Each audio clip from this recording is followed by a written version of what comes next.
উদ্বেগ উৎকণ্ঠা আগেই কেটেছিল, এবার অপেক্ষার পালাও শেষ। প্রিয়জনের কাছে ফিরে এসেছে সোমালিয়ার জলদস্যুদের কাছ থেকে মুক্ত বাংলাদেশি জাহাজের ২৩ নাবিক।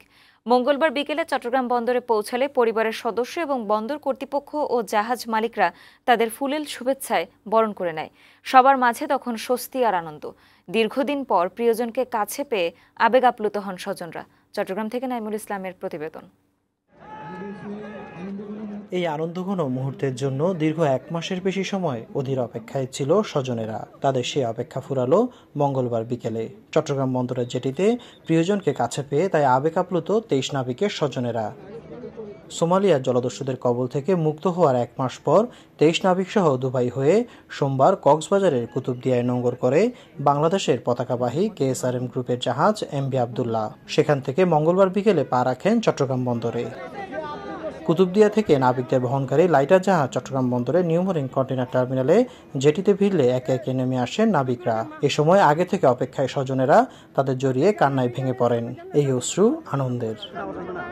ভয়ের মধ্যেই ছিলাম, একটা মৃত্যুকুপী পরিবেশ ছিল সেটা। দ্বিতীয়বারের মতো জীবন ফিরে পাওয়ার মতো এমনটাই মনে হচ্ছে। তো সবকিছু মিলে আসলে ফ্যামিলিকে বা দ্বিতীয়বার দেখতে পাবো এমনটা কখনো আশা করি নাই। দেশের মাটিতে সুস্থভাবে অক্ষত অবস্থায় এবং খুব দ্রুত সময়ের মধ্যে ফেরত আসতে পারছি, তো এটার জন্য আমরা সবাই খুব খুশি।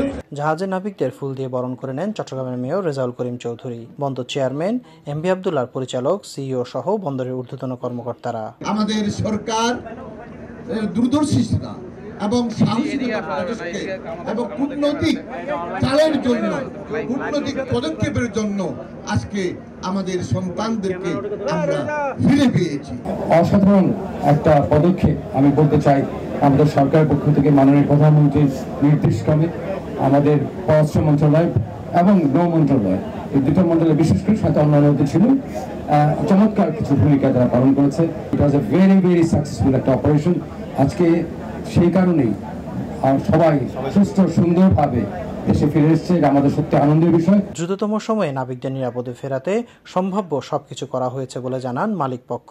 আমাদের 100% কমিটমেন্ট ছিল যে আমরা অবশ্যই তাদেরকে এনি কষ্ট আমরা ইনশাআল্লাহ ফিরিয়ে নিয়ে আসবো। আফ্রিকার দেশ মোজাম্বিক থেকে কয়লা নিয়ে দুবাই যাওয়ার পথে গেল 12ই মার্চ সোমালিয়ার উপকূলে সোমালি দস্যুরা বাংলাদেশি জাহাজ MV আবদুল্লাহর 23 নাবিককে জিম্মি করে। পরে মুক্তিপণ দিয়ে গত 13 এপ্রিল জাহাজ ও নাবিকদের মুক্ত করা হয়। এ যেন এক অবিশ্বাস্য ঘটনা। দীর্ঘ 1 মাস বন্দী থাকার পর 23 জন নাবিক দেশ মাতৃকার কোলে ফিরে এসেছে, পা রেখেছেন নিজ ভূমে। উচ্ছ্বাস আনন্দের কমতি নেই কোথাও।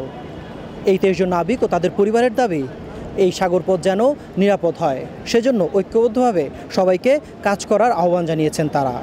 চট্টগ্রাম বন্দরের জেটি থেকে নাইমুল ইসলাম, বৈশাখী সংবাদ, চট্টগ্রাম।